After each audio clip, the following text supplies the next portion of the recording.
ఇక్కడ ఉండే వాళ్ళకందరూ ఒక హెచ్చరిక, మనిషి బానిస అయితే పర్వాలేదు, జీవితం బానిస అయితే పర్వాలేదు, ఆకలి బానిస అయితే పర్వాలేదు, నమ్మకం బానిసత్వం అయితే పర్వాలేదు, దైవం ఎప్పుడు బానిసత్వం కాకూడదు.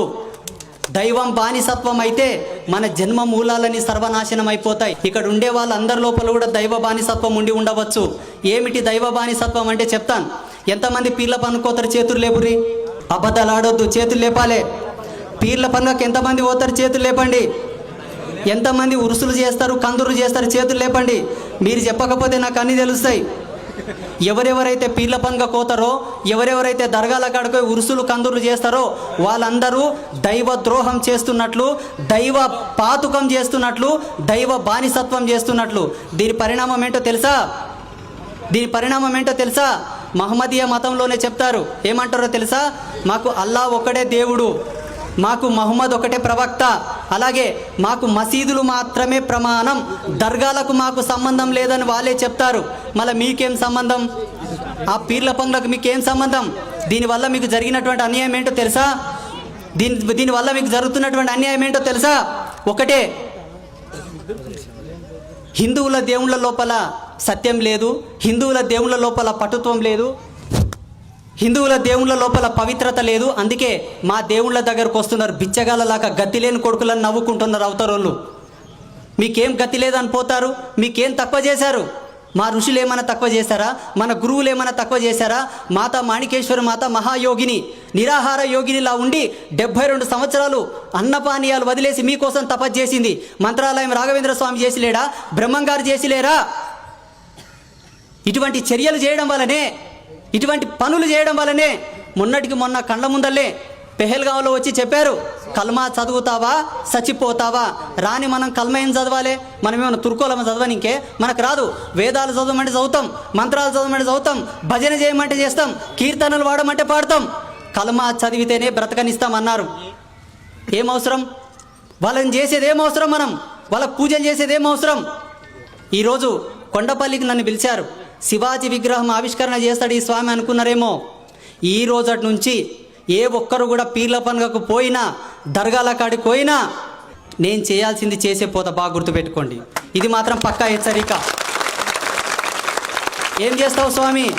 ఏం చేస్తావు? ఏం చేయను, ఒకటే చేస్తా. ఏం చేస్తా అంటే, నష్టన బొట్టు పెట్టుకున్న వానికి జీవధర్మ సిద్ధాంతం ప్రకారంగా కొన్ని ప్రమాణాలు నేచర్ పంపుతుంది. నడుముకు మొలతాడు కట్టుకున్న వానికి ప్రకృతి ధర్మం ప్రకారంగా కొన్ని రిజర్వేషన్స్ వస్తాయి. నేను పరమశివునితో తపస్సు చేసి చెప్తా, వాళ్ళకి అన్ని కట్ చేసేయని చెప్తా సీదా. ఆ రైట్స్ నాకున్నాయి. భగవంతుని యొక్క అనుగ్రహం చేత ఏ జన్మలో పుణ్యం చేసుకున్నానో, నాకు పెద్దలు చేసిన పుణ్యమో, నా వంశంలో ఎవడు పుణ్యం చేశాడో, భగవంతునితో మాట్లాడి భగవంతుని అనుసంధానం చేసుకునేటటువంటి ఆ నిగ్రహ శక్తి నాలో ఉంది. కాబట్టి అంత ధైర్యంగా మీకు వార్నింగ్ ఇస్తున్నా. ఒకవేళ మీ జీవితాల్లో ఏమైనా కష్టాలుంటే, మీకేమైనా సమస్యలుంటే, మీకేమైనా ఆపతులుంటే, మన దేవుళ్ళు లేరా? 33 కోట్ల దేవతలు ఉన్నారు.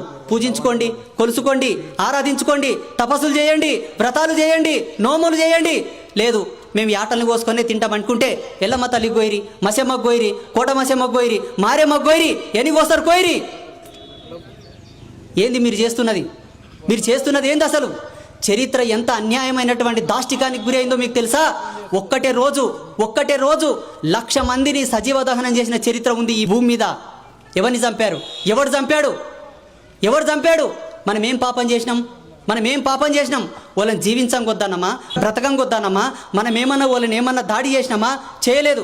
మన పాటికి మనం బ్రతుకుతూ ఉంటే మన స్త్రీల యొక్క మాన ప్రాణాలను చెరిపి మన కన్నీటికి పాత్రులైన వాళ్ళు ఎవరు? అందుకే చెప్తున్నాను, బానిసత్వం వల్ల మన జాతి చాలా నష్టపోయింది. దయచేసి ఆ తప్పులు మీరు చేయకూడదు. చేస్తారా? చేస్తలేం గురువు గారు అన్న వాళ్ళు చేతులు లేపండి. శభాస్, ఒకసారి గట్టిగా చప్పట్లు కొట్టండి అయ్యా. డాక్టర్ ఏం చెప్తాడంటే, కరోనా వైరస్ వచ్చిందయ్యా, సోషల్ డిస్టెన్స్ పాటించండి, మాస్కులు పెట్టుకోండి, శానిటైజర్లు పూసుకోండి అని చెప్తాడు. ఎందుకంటే డాక్టర్కు తెలుసు ఆ వైరస్ ఎంత భయంకరమైందో, ఈ ధర్మం ఎంత గొప్పది, ఈ జాతి ఎంత గొప్పది, మన సనాతన ధర్మం ఎంత గొప్పది రీసెర్చ్ చేసిన మాకు తెలుసు, ధ్యానం చేస్తున్న మాకు తెలుసు. 3 గంటలు జపమాల పట్టుకొని 3 గంటలు నిష్ఠ సమాధిలో ఉండి తపస్సు చేస్తున్న మాకు తెలుసు మన ధర్మం ఎంత గొప్పది, మన జాతి ఎంత గొప్పది, మన వేదాలు ఎంత గొప్పయి, మన పురాణాలు ఎంత గొప్పయి. ఇంత గొప్ప ఈ ధర్మంలో